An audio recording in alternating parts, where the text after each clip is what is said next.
Good morning, children. Today we'll study class 7, Civics Chapter 1 on Equality Part 2.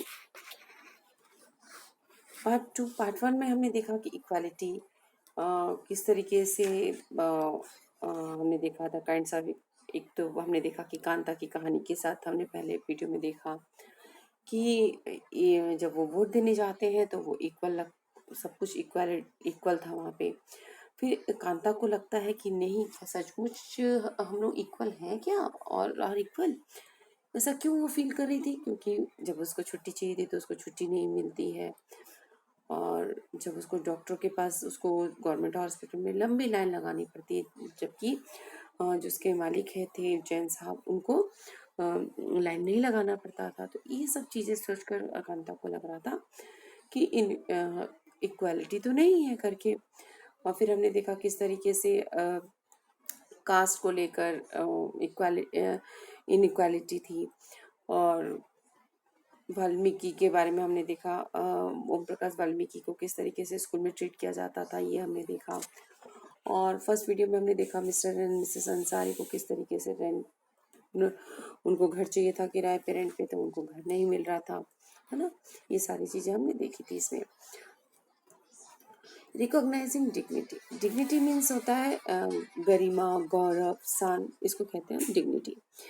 You have understood by now that the caste we are born into, the religion we practice, the class, the background we come from, whether we are male or female, these are often the things that determine why some people are treated unequally. इसमें से हमने देखा कि चाहे वो हम किस cast में बॉर्न होते हैं, हम किस रिलीजन को फॉलो करते हैं, क्या प्रैक्टिस करते हैं, और चाहे हम मेल हो चाहे फीमेल हो, और हमको किस तरीके से, मतलब हर जगह किस तरीके से सम पीपल्स आर ट्रीटेड अनइक्वली, किस तरीके से अनइक्वली ट्रीट किया जाता है।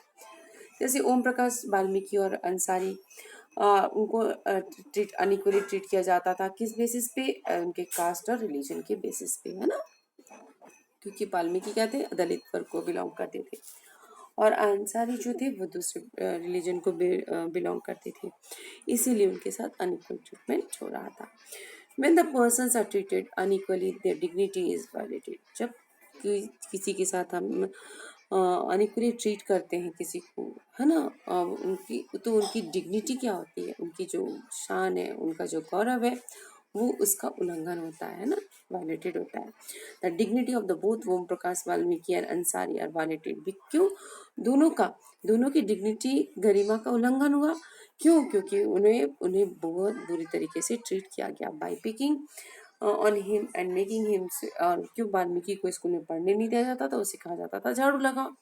और उनके जो क्लासमेट्स हैं और टीचर्स थे, उनके उस बिहेवियर से क्या थे, जो ओम प्रकाश वाल्मीकि था वो हर्ट हुआ। लेकिन क्योंकि वो बच्चा था, वो उस वक्त वो कुछ नहीं कर सकता था, लेकिन उनके पापा ने इसके लिए किया, है ना। उसके पापा भी बोल सकते थे, तो उन्होंने felt angry by this unequal treatment. उसके जो पापा थे, वो जो ये अनइक्वल ट्रीटमेंट था उससे बहुत खफा थे उसके पिताजी। However, when the properly dealer suggested that the change their name, और जब मिस्टर एंड मिसेस अंसारी को जब बहुत जगह रेंट पे घर नहीं मिला, तो उनको जो डीलर था, प्रॉपर्टी डीलर, उसने कहा कि ये आप अपना नाम बदल लीजिए, मिस्टर एंड मिसेस कुमार रख लीजिए। तो ये भी उनकी रेस्पेक्ट और डिग्निटी को हर्ट हुआ ये चीज़ें। और self respect that made them, और उन्होंने अपनी डिग्निटी और सेल्फ रेस्पेक्ट के तहत उन्होंने कहा कि नहीं, हम अपना नाम चेंज नहीं करेंगे। Om Prakash and Ansari do not deserve to be treated like this. क्या ओम प्रकाश और अंसारी जी के साथ ऐसा ट्रीटमेंट होना चाहिए था? नहीं, गलत ट्रीटमेंट था, है ना। कोई हमारे साथ भी भेदभाव करे, इस तरीके से हमको अनइक्वल ट्रीट करे, तो कितना बुरा लगेगा। तो इसलिए इस तरीके का काम नहीं करना चाहिए। They deserve the same respect and dignity of anyone else. सबको सबका अधिकार है कि सबको रेस्पेक्ट मिले। Okay. Equality in Indian democracy. अब किस तरीके से इक्वल ट्रीटमेंट इज नेसेसरी। हर सभी लोग, आपको भी क्लास में भी आपको लगेगा कि आपके साथ एज अ टीचर आपके साथ टीचर जो है वो सबके साथ इक्वल ट्रीटमेंट करे, है ना, इक्वली सब बच्चों को बराबर देगी। टीचर किसी बच्चे को अलग से देखेगी, ज़्यादा उसको वैल्यू देगी तो आपको अच्छा नहीं लगेगा। तो ये चीज़ें क्या है, तो इक्वल ट्रीटमेंट इज नेसेसरी। हर जगह इक्वल ट्रीटमेंट होना चाहिए। तो किस तरीके से इक्वालिटी हमारे इंडियन डेमोक्रेसी में है, ये हम देखने जा रहे हैं। Indian constitution recognise every person has equal. जो हमारा कॉन्स्टिट्यूशन है ये कब बना था, 1950 में लागू हुआ था। तो इसमें क्या है, सभी लोगों को समान माना गया है, इक्वल माना गया है। This means that every individuals in the country, हर हर व्यक्ति, है ना, कंट्री का, चाहे वो मेल हो चाहे फीमेल हो, वो किसी भी कास्ट को, रिलीजन्स को, चाहे ट्राइब्स हो, एजुकेशनल और इकोनॉमिक्स बैकग्राउंड्स और कहीं का भी हो, सबको इक्वल ट्रीट किया जाता है। This is not to be say that inequality ceases to exist. It doesn't, but at least in democratic India, the principle of equality of all person is required. पर हमारे इंडिया में, democratic India में, equality को महत्व दिया जाता है। All person are treated equally, ठीक है। While earlier no laws, इससे पहले क्या था, कोई कानून नहीं था और सभी जो लोगों को प्रोटेक्ट करने के लिए इस तरीके के कानून नहीं बने थे। कोई भी भेदभाव होता था, कुछ भी इल ट्रीटमेंट होता था किसी के साथ, तो उसको बचने के लिए ऐसे कोई भी कानून पहले नहीं बना गया था। लेकिन जब से हमारा कॉन्स्टिट्यूशन बना है उसमें लिखा गया है कि ऑल आर इक्वल, तो इसलिए क्या है, इसके लिए कानून भी बने हैं, लॉज भी बने हैं, that works to see that the people are treated with a dignity and as equal। और इस कानून वगैरह जो बने हैं तो इससे ये देखा जाता है कि कोई लोग वो का इल ट्रीटमेंट तो नहीं हो रहा है, कोई उन लोग को अनइक्वल ट्रीट तो नहीं कर रहा है। इसके लिए पहले कानून नहीं थे पर अब कानून बन गए हैं। This recognition of equality includes of some of the following provisions in constitutions। देखो अब हम कैसे, how does the equality is recognized in constitution, कैसे equality हमको पता चलती है कि क्वेश्चन है ये, है ना, ये क्वेश्चन फ्रेम हो गया यहाँ पे, how does the equality is recognized in the constitution। तो कैसे पता चलता, फर्स्ट में सबसे पहले है कैसे पता चलता, क्या प्रोविजन है उसके, कि क्या है, every person is equal before the law, सभी आदमी लॉ कानून की नजर में एक है, इक्वल है। What this means that every person from the president of the country to the कांता a domestic worker has obey to the same laws. जितने भी कानून बने हुए हैं, जितने भी रूल्स बने हैं, उसको चाहे वो प्रेसिडेंट हो, चाहे वो कांता हो, चाहे वो एक लेबर हो, और चाहे वो डोमेस्टिक वर्कर हो, चाहे कोई भी एम्प्लॉय हो, उसको सभी को उस रूल्स को, उस लॉ को मानना होगा। ये हमारे कॉन्स्टिट्यूशन का फर्स्ट प्रोविजन था। ये क्वेश्चन है, इसका आंसर इस तरीके से लिखना है ना, ये फर्स्ट प्रोविजन। सेकंड में क्या है आपका, no person can be discriminated against on the basis, किसी से भी भेदभाव नहीं किया जाएगा, religion, race, caste, place of birth, और वेदर दे आर फीमेल और मेल और फीमेल में है, भेदभाव नहीं किया जाएगा, किसी भी कास्ट पीपल में हो, किसी के साथ भेदभाव नहीं होगा। ये हमारा सेकंड प्रोविजन। थर्ड प्रोविजन क्या है हमारा, every person has access to all the public places including playground, और सभी लोगों को जो पब्लिक प्लेसेस हैं वहाँ जाने का, ये नहीं पब्लिक प्लेसेस मीन्स ये नहीं कि वो किसी के घर में भी कहीं भी आने जाने का अधिकार रखता है, वो उनकी प्राइवेट जगह। बट पब्लिक प्लेसेस मीन्स कोई प्लेग्राउंड है, होटल है, शॉप्स है, मार्केट्स है, यहाँ पे पब्लिक प्लेसेस जो गवर्नमेंट के द्वारा बनाई गई, वहाँ पे जाने का अधिकारी है, सभी लोग वहाँ आ जा सकते हैं, ठीक है। All the persons can use publicly available, जो भी कुआं है, रोड बने हुए हैं, बाथिंग घाट्स है, तो सभी पीपल उसको यूज कर सकते हैं। और चौथा क्या है, अनटचेबिलिटी हैज बीन एबॉलिश्ड, जो अनटचेबिलिटी है, छुआछूत है, इसको खत्म किया जाए। ये है हमारा provisions, okay. The two ways in which the government has tried to implement the equality that is guaranteed in the constitution. दो तरीके हैं हमारे गवर्नमेंट ने अपनाए हैं जिससे कि वो इम्प्लीमेंट कर सके, इस इक्वालिटी को लागू कर सके। कैसे? फर्स्ट उसने क्या किया, बैनिंग अनटचेबिलिटी, अनटचेबिलिटी को बैन किया, कानून बनाए, लॉज बनाए ताकि अनटचेबिलिटी को बैन किया जाए। ओके। और सेकंड, कुछ गवर्नमेंट प्रोग्राम्स और स्कीम के थ्रू से उसने क्या किया, इसको इक्वालिटी को इम्प्लीमेंट करने की कोशिश की गई ताकि हर जगह इक्वालिटी हो। ओके। फर्स्ट क्या, लॉज बनाए, और सेकंड है कि कोई भी गवर्नमेंट रूल प्रोग्राम्स या स्कीम के थ्रू से। There are several laws in India that protects every person's rights to be treated equally. बहुत से लॉज इंडिया में हैं जो सभी के राइट्स को इक्वली ट्रीट करते हैं और प्रोटेक्ट करते हैं। Let us set up several schemes to improve lives of communities and individuals who have been treated unequal for the several centuries. These schemes are ensured to greater opportunity for the people who have not had this in the past. और बहुत सी scheme बनाई गई, programmes बनाए गए ताकि लोगों को ill treatment ना दिया जाए और सभी को समानता का अधिकार मिले। उसी में एक स्टेप था मिड डे मील का स्कीम चालू किया। मिड डे मील स्कीम से आपको पता है ये कहाँ सबसे पहले चालू हुआ था, तमिलनाडु में सबसे पहले ये मिड डे मील का प्रोग्राम चालू हुआ। गवर्नमेंट ने इसको एलिमेंट्री स्कूल में, प्राइमरी स्कूल्स में चालू किया और वहाँ पे बच्चों को मध्याह्न भोजन, जिसको हम हिंदी में कहते हैं, वहाँ उनको खाना को मिला। और ये सबसे पहले स्टार्ट हुआ था तमिलनाडु में। Introduce this scheme and in 2001 में सुप्रीम कोर्ट का ये ऑर्डर था कि सभी को स्टेट गवर्नमेंट जो है वो इसको 6 महीने के अंदर अंदर अपने सभी राज्यों में इसको लागू करें, है ना। इसका क्या पॉजिटिव इफेक्ट था इस मिड डे मील का? क्या चाहती थी सरकार ये मिड डे मील लागू करके? क्यों?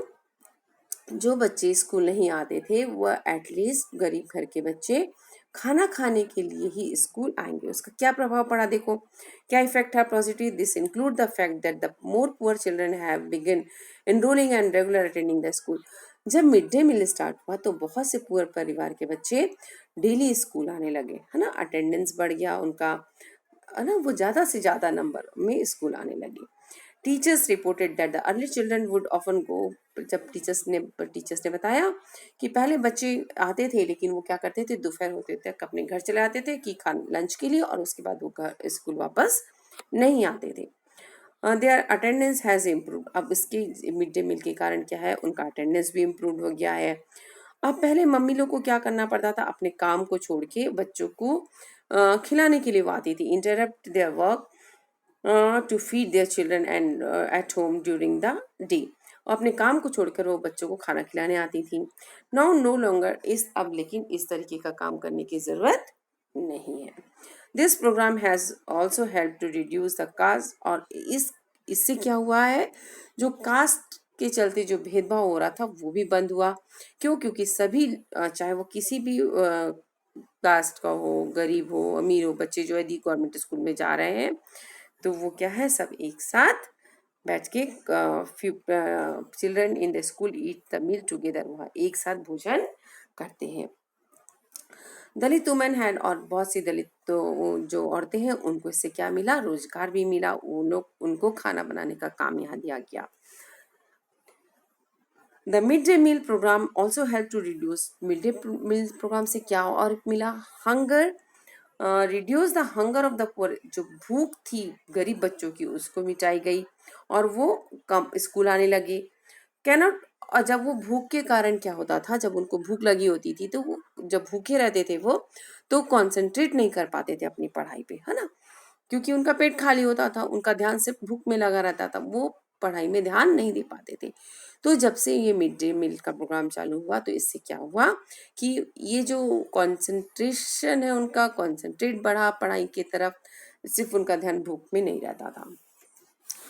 While government program play an important role in increasing equality और opportunity, जो गवर्नमेंट प्रोग्राम्स है वो बहुत इंपॉर्टेंट रोल प्ले करती है, इक्वालिटी और अपॉर्चुनिटी देती है। There is much that still needs to be done. लेकिन अभी भी बहुत कुछ है जो करना बाकी है. क्या?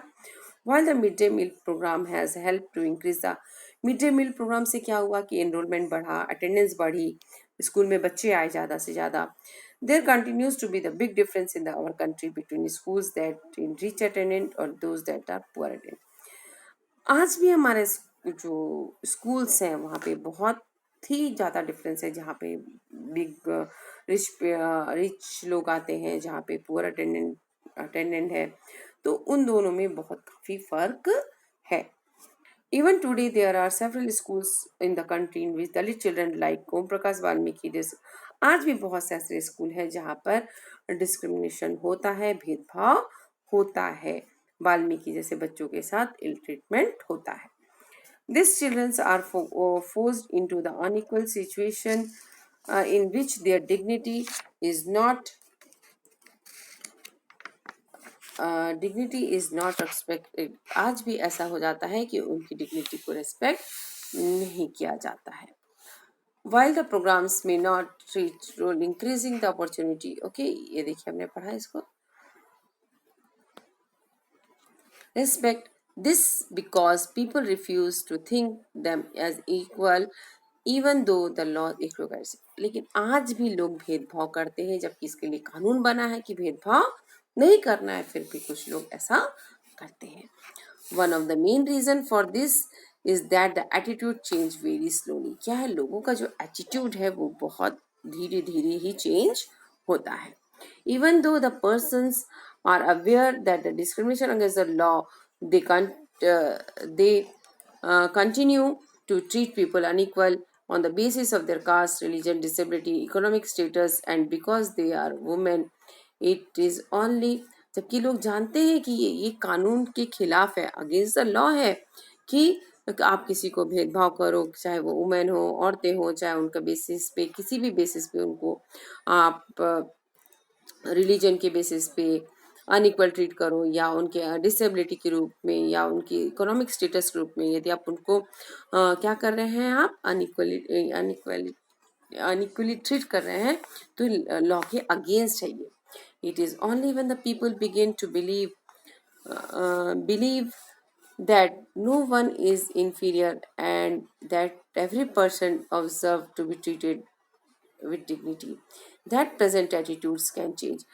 जब हर व्यक्ति ये सोचेगा कि कोई भी हमसे inferior नहीं है, हमसे कम कोई भी नहीं है, सबको जब एक जैसा, सबकी डिग्निटी, सबका गौरव, सबकी शान एक जैसी है, और जब ये एटीट्यूड चेंज हो जाएगा लोगों का, लोग दूसरों को अपने से कम नहीं समझेंगे, और उनके में ये उनका एटीट्यूड जब चेंज हो जाएगा, वो सब लोगों को बराबर समझने लगेंगे, तो जरूर हमारे यहाँ चेंजेस आएंगे. Establishing equality in a democratic society is a continuous struggle.